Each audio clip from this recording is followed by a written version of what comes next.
Hey folks, before we begin today's show, I want to thank our awesome sponsors. The first is Idle Academy.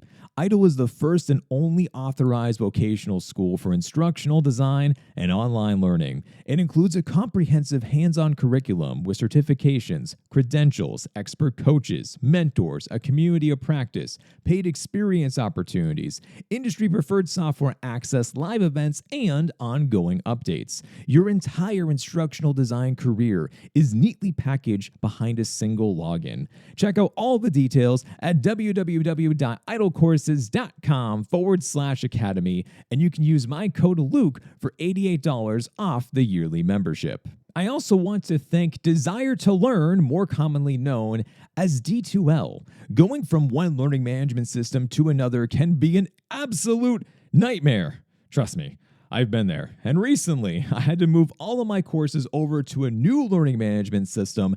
And luckily for me, I was able to work with the team at D2L to help me with making this transition. And now all of my courses live on Brightspace. It was an easy transition and an easy move. And I found the team to be so helpful to be able to work with. And I now work with them on almost a daily basis for a number of things. If you are thinking of changing learning management systems, please feel free to reach out to me. I'd be happy to connect you on over with my contacts over at D2L and to help you with making this process just a little bit easier for you. Okay, let's bring on the introduction music and let's start the show.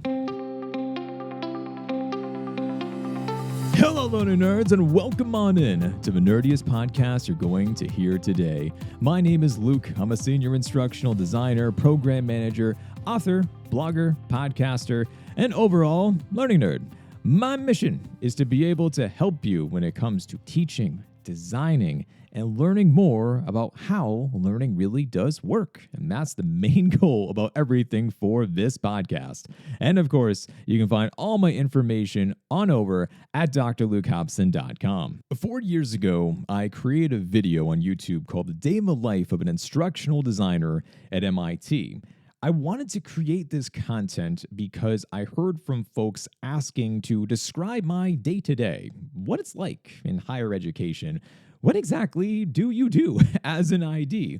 And it was quite tricky to map out exactly what I do because each day brings a new challenge, and depending upon the quarter, that will even change things too. For instance, a lot of people think that, oh, you're in higher education, you have summers off. No, it's literally the exact opposite. My summers are incredibly busy because I'm preparing for all of my new programs to launch in the fall, and that is certainly my busiest time.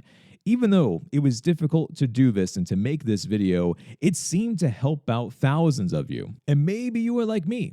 You have grown in your career. That video was indeed 4 years ago after all, so maybe you're now staring down the pathway of becoming a senior instructional designer. You already have become a senior instructional designer, or you're looking at some type of a similar promotion. A little bit of a different title. Sometimes we get a few different types of things, but overall, you're now thinking about a senior type of position. So this begs the question, what does the day in the life of a senior instructional designer look like? Some things are the same as an instructional design position, and others are completely unique.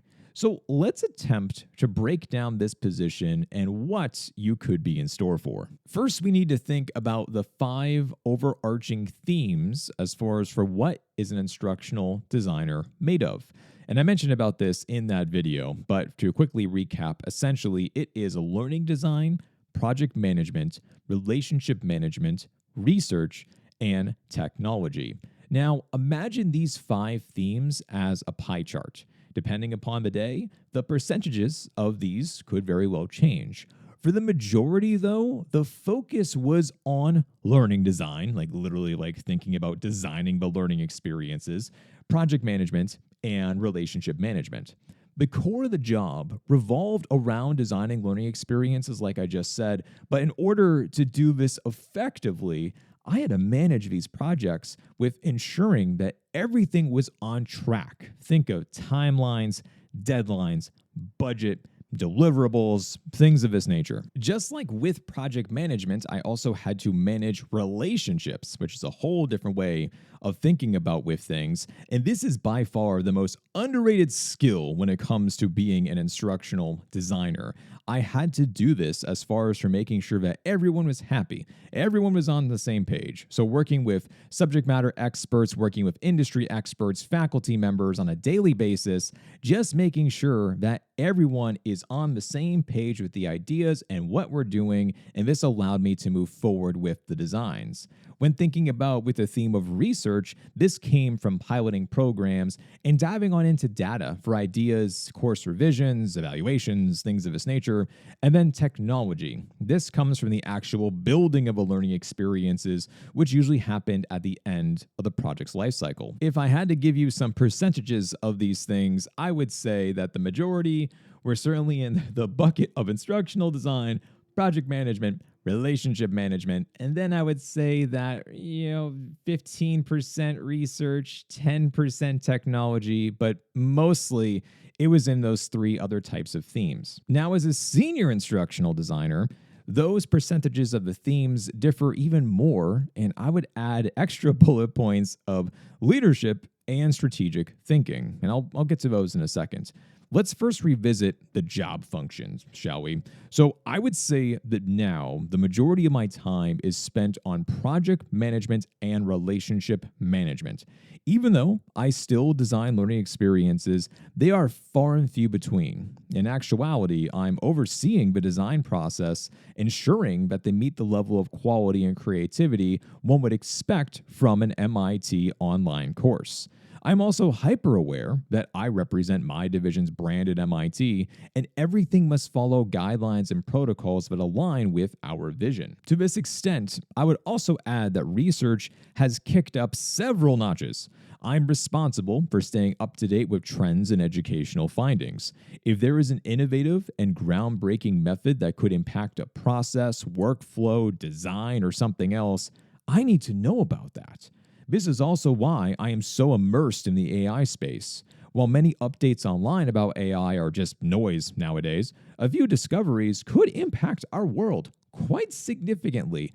Currently looking at you, Sora. That's a really big change in the AI space. If you haven't seen that yet, please Google Sora, and it is going to blow your mind. So I'm also staying on top of the latest with learning sciences and strategies too. If there is a direction that I believe we should incorporate more as a team, I'm going to be bringing this up in our meetings and with our talks. Research also intersects with one of these new bullet points, which is strategic thinking. I always perceive these as some buzzwords that seems to be on every job posting. Still, kind of feel that way when I read some of these. But what does this actually mean to be a strategic thinker? For me, it's to analyze a situation and to find solutions and to plan ahead.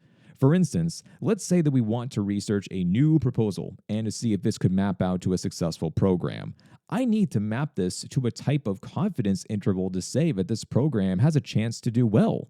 This means learning more about the program's topics, what products actually exist already, what people are saying about the field, where is the field going to go in the future. This usually involves working with additional product team members, marketing, faculty, and after all of these things, it involves thinking about who is the person or the team that should be responsible for teaching and developing the program and organizing every detail about the project. This has been a fascinating learning curve, as some of my suggestions have been turned into courses. I've also read proposals that honestly I thought were not going to do well, and I pushed back on them. One program comes to mind in particular where I swore up and down that it wasn't going to work. In my opinion, it was way too long. It was going to be way too challenging. I just did not see how this was going to do well in the marketplace.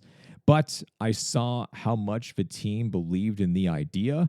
And what this allowed me to do was that essentially I curbed my feelings, put them to the side, and said, I'm going to trust my team. So believing in the team was actually the best idea that I've ever done, since now this program is one of our highest rated programs that we have. And yes, it is still extremely long. And yes, it is still challenging, but it attracted the right types of people who wanted to take the course, and they stepped up and rose to the occasion. This is all to say that I'm involved in so many calls and so many meetings that ask for my input and help with thinking things through. I think the biggest change has been with leadership. I'd say this goes into two categories, with serving on committees and having direct reports. I'm not a fan at all of the term thought leadership, but it does fit with a part of this job. I have to serve on committees and meetings to share what I think about an idea or a process. This could mean that I'm representing my division to share opinions on behalf of the team, or I'm there as an individual to help with instructional design or online learning components. Since I manage several programs, if anyone has an internal question about them or pitching a new idea, I'm roped into this. One thing that's common is to try and customize a program to make it unique for a certain kind of audience, or to add in more content to create a whole new type of program. So, obviously, I need to be able to be there to try to make sense of everything and what the plan is really going to be. With leadership comes leading people, and honestly, I love it. One feeling that I have learned over the years is to appreciate others' perspectives. I could see a topic in one way and then have another person on my team that they mention their point of view, and it could be something that I have never thought about before. And this process has truly helped me to develop as a leader and, just overall as a human being. I've also truly enjoyed helping team members to grow. Whatever their goals are, I do my best to support them and find new ways to add to the skills of their goals and make sure that they align to the projects that they are working on. Of course, this does come with some challenges too. The most significant challenge for me was figuring out how to add these responsibilities into my schedule, because it's not like anything came off my plate. So for the first month, I felt like I was performing a completely different job, because I was, in actuality, I was doing a brand new job, but slowly and surely it became a new norm. And now I don't think anything of it. But that is certainly a heads up for you first-time leaders out there who have not yet led people. It is a different experience, and it takes time to be able to get used to everything. If I were to add one more theme into this list of responsibilities, it would be becoming the go-to person for knowledge or putting out fires. It was an odd transition going from being the person to report to my boss about a problem to being like, wait, I'm now the one that has to solve this kind of problem. Like, now this is my job to be able to do this and not just go to my boss for everything. And this isn't to say that my boss isn't involved or available, and certainly she helps me with talking things through and everything else of the sort. But I'm a decision maker for a number of things. They do not need to go to her. I can take care of them myself. So getting used to being the fact that I am the go-to person on a number of items was a challenge to be able to get used to. But now, once again, I understand the nature of this role, and that is what it is. And that's what it's like to be a senior instructional designer. Overall, this, once again, I'm going to assume is going to be different depending upon if you are now a senior instructional designer. If you're thinking about becoming a senior instructional designer, you might have these same types of responsibilities that I mentioned about, or your role could be different from mine. And this has certainly been a type of an interesting journey to be able to transition from one job to another. Even though they sound similar in nature from a few things, there are certainly some differences to be aware of as well. But hey, that's been my experience, and I've now been a senior instructional designer for the last 3 years, so that kind of sums up about what exactly I have been going through. And I'm curious, if you are a senior instructional designer, is there anything else that you would add to this list? Was there anything that you had to be able to get used to as well that perhaps maybe you didn't think so much about when you first started off? Please let me know inside of a comment section if you want to go to drlukehobson.com and to find this, or I'm sure I'm going to be sharing this on LinkedIn soon enough. Feel free to comment on the LinkedIn post as well. And that, my friends, is another podcast episode in the books. If you would be so kind, please leave a review for this show on Spotify, Apple, or anywhere else you listen to podcasts. That's what the best people do when they listen to this show. And of course, as always, I really do sincerely appreciate all of your reviews for the show. I keep on seeing more come in. And once again, I'm so thankful for your time and being able to read more about your thoughts around everything for this podcast. But hey, folks, that is all I have for you so far today. Stay nerdy out there, and I'll talk to you next time.